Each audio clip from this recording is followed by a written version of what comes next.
Bonjour Jean-Claude Legrand. Alors il faut investir la scène puisque c'est le principe de cette journée de la femme digitale. Il faut investir. Moi, je suis Bonjour désolé. à tous et à toutes, J'ai plus surtout de à voix. toutes. Ouais, mais je suis désolé, j'ai plus de voix. Tellement j'ai crié de joie hier soir. Non, il ne faut pas dire ça, mais c'est vrai. Vous n'allez pas nous parler de foot le jour de la journée de la femme digitale quand même. Mais justement, j'étais avec toutes les femmes qui ne regardaient pas le match.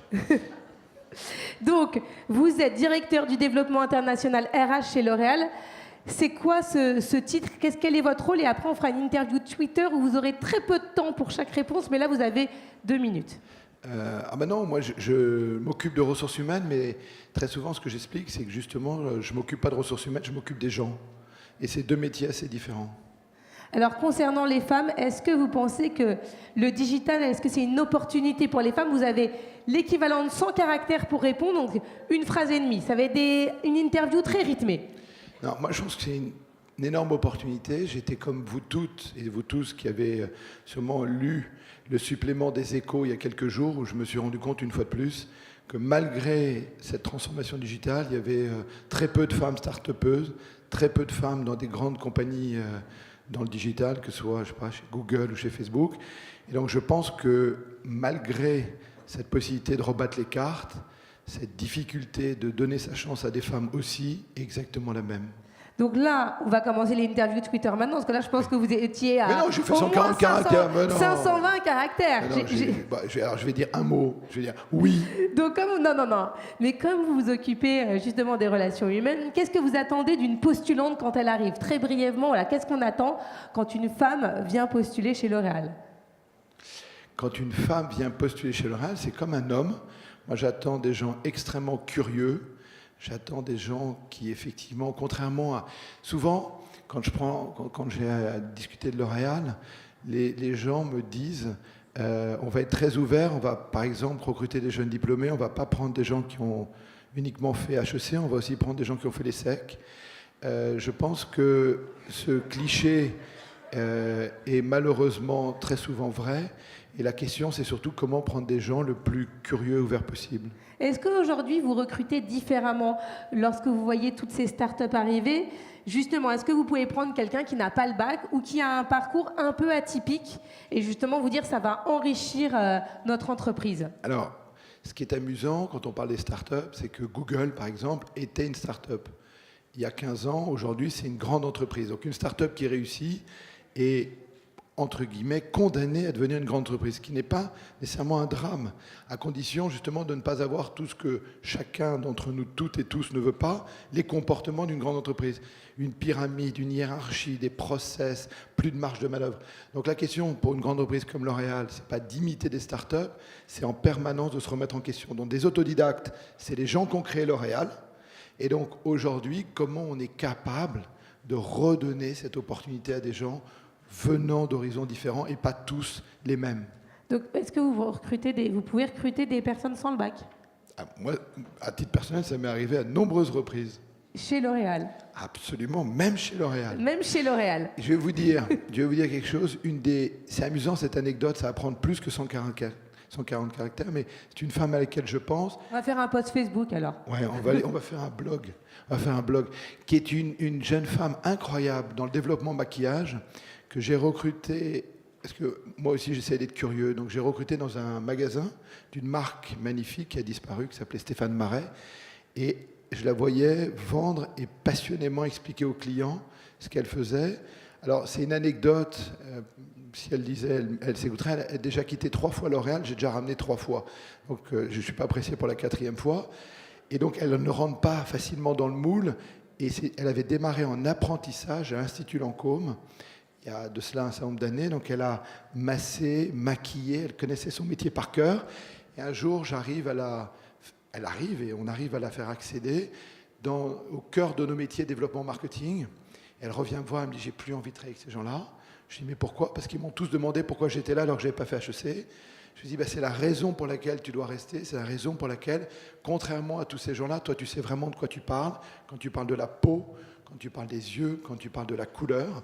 Donc c'est un combat, mais cette jeune femme, je l'ai en tête et j'en ai plein d'autres comme ça. Comme vous dites, c'est un combat et vous parlez du moule. Et justement, on entend beaucoup parler du moule L'Oréal. Et lorsque j'ai sondé quelques-unes des collaboratrices qui travaillent chez L'Oréal, elles me disent quand même, on a la pression. Est-ce qu'elles sont obligées, plus que les hommes, forcément, de se maquiller, de représenter la marque, d'être bien coiffées, d'être sur des talons, d'être dans le coup? Ou est-ce qu'elles peuvent arriver, parce que c'est vrai qu'encore une fois, je compare aux startups et même aux grosses startups, puisque maintenant vous disiez Google, c'est plus une startup, c'est une entreprise. On voit que l'ambiance de travail est quand même beaucoup plus cool que chez L'Oréal. Je sais pas. C'est ce que j'entends. Mais non, mais c'est ce qu'on pense, ce qu'on voit. C'est que moi, par exemple, j'ai pas porté de cravate pendant 10 ans quand j'étais plus jeune. Aujourd'hui, je trouve que je suis vieux et que c'est plus élégant. Mais la question, c'est pas de savoir si je pourrais venir en jean, entre guillemets, déguisé en jeune avec mes fils. Je pense que c'est un état d'esprit. Je pense que le plus important, c'est de se sentir à l'aise. Est-ce que nous, on crée dans notre entreprise les conditions qui permettent aux gens de s'exprimer, où on les oblige à se maquiller, moi je dis souvent se déguiser, et à ne pas être eux-mêmes. Bon, c'est un combat qu'on mène toutes et tous pour être le plus souvent possible, et que ce soit dans une grande ou une petite entreprise, faire le moins souvent semblant possible, être soi-même, dire ce qu'on pense, c'est un long chemin. Et moi, mon combat, quand j'ai dit sous forme de boutade tout à l'heure, je ne fais pas de ressources humaines, je m'occupe des gens. Ceux qui font mon métier, s'ils le font sincèrement, savent qu'il y a un écart important entre les deux. S'occuper des gens, c'est ça. C'est leur permettre d'être eux-mêmes. On dit que les jeunes rêvent moins de rentrer chez L'Oréal par rapport à il y a quelques années. Donc, qu'est-ce que vous leur diriez aujourd'hui? Comment les motiver pour venir intégrer cette belle maison? Je pense que c'est une opportunité fantastique. Les gens plus jeunes ne rêvent plus du tout de rentrer dans des grandes entreprises. Ils ne rêvent plus du même rêve que celui qui a pu être, entre guillemets, le mien ou celui d'un certain nombre de personnes, parce que ça nous semblait une voie évidente, ça nous semblait une voie classique, normale. Aujourd'hui, il y a plein de voies. La seule chose que j'espère, moi, c'est que ça nous met en question énormément et qu'au contraire de ce que j'ai connu, j'ai moi-même fait pas mal de choses dans le domaine de l'entrepreneuriat. Dans ce qui s'est passé dans les années 2000 avec cette initiative fantastique qui était le début de l'Internet, qui s'est ensuite totalement retournée, il faut vraiment espérer que cette fois-ci c'est pour de vrai, que c'est pérennisé et que du coup on est en compétition avec des gens qui rêvent d'entreprendre avec d'autres et pas uniquement de se dire je vais monter toute la pyramide hiérarchique. Donc c'est un défi énorme qui est loin d'être gagné. Et à propos d'entreprendre, est-ce que vous autorisez les femmes à être intrapreneuses? Moi, j'autorise les femmes à beaucoup de choses, j'autorise surtout les femmes à diriger le plus possible la compagnie. Je sais pas, on avait parlé ensemble, je ne sais pas s'il peut arriver. Et je n'ai pas reçu votre pyramide. Tu n'as pas reçu ma Non. pyramide. Alors, je vais en parler en un Comme mot. quoi, de temps en temps, le web ne fonctionne pas correctement. C'est mieux que de me voir à l'image. Donc, la pyramide de L'Oréal, c'est simple. C'est en 10 ans, 2007-2017, qu'est-ce qu'on a fait? 3 chiffres clés. On avait 24% de femmes sur les 1000 dirigeants, donc les gens qui font partie d'un comité de direction. On en a 50% 10 ans plus tard. On avait 17% de femmes sur les top 250 positions. On en a 30% aujourd'hui. Et on avait 7% de femmes dans le comité exécutif de L'Oréal. On en a 33%.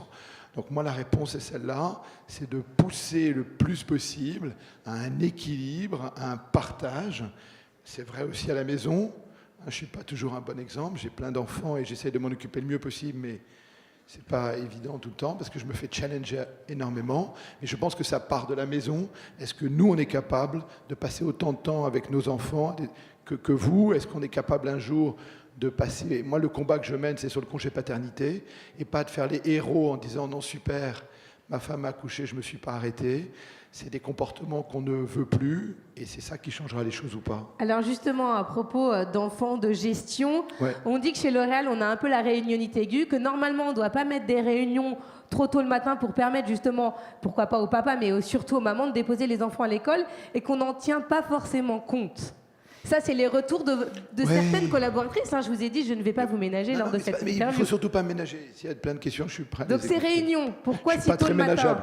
Mais non, mais tôt le matin, tard le soir. Mais vous le savez aussi bien que moi, et beaucoup dans la salle le font, des femmes repartent avec l'ordinateur, l'allument, après on l'allume le soir. On a cette question sur la déconnexion. La question, c'est l'intensité du travail. Est-ce qu'on est passionné ou est-ce qu'on le fait par obligation? Moi, je cite souvent quelqu'un que j'apprécie beaucoup, qui s'appelle Alain Passard, qui dit « Les vacances, c'est pour les gens qui travaillent ». Je pense que la question, c'est quelle passion on a dans son métier, l'investissement qui est le nôtre. Maintenant, il faut le faire de façon aussi raisonnable et équilibrée. Les réunions tôt le matin pour accompagner les enfants à l'école. Moi, par exemple, j'accompagne mes enfants et je pense que le mieux, c'est que les hommes partagent ces tâches ménagères. Je ne pense pas que ce soit que des femmes. Moi, souvent, quand je vais le matin tôt à l'école, je vois beaucoup de femmes, effectivement. Et est-ce que le droit à la déconnexion, c'est un mythe ou une réalité chez L'Oréal? Je pense que pour l'instant, c'est un mythe. Ah, vous l'avouez? Non, je pense que c'est très difficile. Moi, je suis d'une génération, je suis vieux, je suis pas né avec vous ça êtes dans vieux, ma vous main. n'êtes pas si vieux que Je ça. suis vraiment vieux. Je suis pas né avec ça dans ma poche. Et maintenant, j'ai ça. Et puis en plus, comme je fais très attention, j'en ai un pro comme chacun, et puis un perso, parce que je veux pas comme j'ai une confiance totale, j'ai pas envie que tout le monde regarde ce que je dis à mes enfants ou aux gens avec qui je partage des choses plus personnelles. Donc, je pense que ce qui est compliqué aujourd'hui, c'est qu'on est tout le temps connecté. Et mes enfants, c'est pire que moi encore. Donc la question, c'est comment se déconnecter de ça, comment, je sais pas, faire une cure, comment penser à autre chose, c'est difficile. Et est-ce que vous croyez, les pays anglo-saxons sont beaucoup plus en avance que nous pour ça, au droit au télétravail. Et c'est vrai que même dans les startups, aujourd'hui, on peut passer quelques temps au bureau, mais qu'on est beaucoup plus nomade qu'avant. Est-ce que chez L'Oréal, on a le droit, justement, de se balader davantage, de s'inspirer? Parce que ce n'est pas uniquement pour rester chez soi, à s'occuper des enfants, c'est également pour s'inspirer. Quand je parle régulièrement avec la fondatrice de My Little Paris, Fanny Péchiota, elle me dit « Moi, j'ai besoin d'aller dehors, de bouger, de ne pas rester dans mon bureau, parce que c'est là où je trouve ma source d'inspiration. » Mais c'est le problème de la déconnexion dont vous m'avez parlé tout à l'heure. C'est-à-dire que si c'est pour ne jamais se déconnecter non plus, nous, on a, comme toutes les grandes entreprises, un accord, on a des dizaines de personnes en télétravail. Mais là aussi, la vraie question, et je n'ai pas le chiffre, mais je vous le donnerai, c'est intéressant, c'est est-ce que le télétravail, c'est que des femmes? Je veux dire, pourquoi le télétravail, ça serait... Non, pour les hommes aussi, ça peut être également pour les hommes. Mais en même temps, est-ce que c'est bien de tout le temps rester connecté? Est-ce qu'on est capable de par moment passer à autre chose, réfléchir, prendre 5 secondes, pas rappeler les mails tellement on a voulu répondre rapidement et qu'on s'est trompé, et qu'on n'a pas les bons destinataires, le nombre d'erreurs que chacun d'entre nous commet, parce qu'on est dans cette immédiateté, dans cette incapacité de prendre 2 secondes pour réfléchir. On ne veut plus avoir de mails le soir. Moi, je dis, répondre à des mails, c'est comme jouer à Space Invader, c'est appuyer comme un fou pour essayer d'en diminuer le nombre. Bon, voilà, il y a plein de... Moi, je pense que la vraie question qui se pose à nous, c'est comment garder cette capacité à être interconnectés, être les uns avec les autres, et pas uniquement de façon virtuelle, à distance. Voilà. Moi, c'est une question auquel je réfléchis beaucoup. Garder des espaces de travail, être les uns avec les autres. Bon, l'autre sujet qui m'intéresse beaucoup, mais c'est dans ce monde digital, c'est lié notamment à la robotisation, aux bots, aux chatbots. Comment on va faire pour faire évoluer les gens avec tout ça? C'est des vraies questions. Et est-ce que d'un point de vue management, vous pensez que vous arrivez, vous indirectement, mais en tout cas les personnes qui dirigent et qui managent au quotidien, à faire évoluer leur manière de manager? Souvent, on entend parler de plein de niveaux de validation. Donc, on a une idée, on a une initiative, on a envie d'entreprendre pour la société qu'on aime, et puis après, il faut faire valider en haut, puis après en haut, puis ça redescend, non, on a un changement, et finalement, le process dure beaucoup plus longtemps. Est-ce que ça évolue chez L'Oréal? Alors, en fait, c'est une image que j'utilise qui va beaucoup intéresser une grande partie des femmes, qui est une image très masculine. Les hommes, comme les entreprises et les organisations, sont des formidables machines à vous regarder dans les yeux, à vous dire « je t'aime », à n'en tirer aucune conséquence, uniquement pour calmer le jeu, pour faire en sorte qu'on n'a pas de problème. Donc prendre un engagement, c'est facile. Le tenir, donner des preuves d'amour, délivrer des choses. Donc souvent, les hommes vous disent « je t'aime » pour ou arranger les choses ou calmer la situation. Ah, vous faites ça? Visiblement, je dois le faire souvent mais j'ai des filles très jeunes qui n'arrêtent pas de dire à leur mère « je t'aime » pour essayer, dès qu'elle s'énerve, de la calmer. Donc je me dis c'est que je dois vraiment pas très bien me comporter. Et donc, en tout cas, les entreprises, c'est des machines à dire « tu es formidable ». Maintenant, la question, c'est pas ça, c'est le faire. Donc nous, chez L'Oréal, on a un grand projet en cours qui s'appelle Simplicity, qui a pour objectif, comme toutes les grandes organisations, d'enlever des layers hiérarchiques, de simplifier les choses, d'améliorer cette fluidité. Serons-nous capables de le faire du sommet de la compagnie à son socle? c'est en cours, je l'espère pour nous tous, sinon on aura du mal à survivre, mais c'est un défi énorme. Et rapidement, pour conclure, qu'est-ce que L'Oréal fait? Parce que le thème de cette journée, c'est For a Better World. Donc, qu'est-ce que vous faites pour rendre le monde meilleur? Alors nous, on rend les gens plus beaux, on se lève tous les matins avec cette idée-là et on pense que ça rend les gens meilleurs parce que beau et belle, on peut être beau et vieux, beau et jeune, beau et blanc, beau et noir, beau et être vieux ou pas. Mais l'idée, c'est ce sentiment de beauté qui est fondamental et qui est de faire du bien à tout le monde. Faites en sorte que les gens soient bien dans leur basket, on va dire. Ou dans leurs talons, ou dans leurs chaussures, dans tout ce qu'on a pour se chausser ou pas. Ou dans leurs tongs. Merci beaucoup, Jean-Claude Legrand. Merci à vous.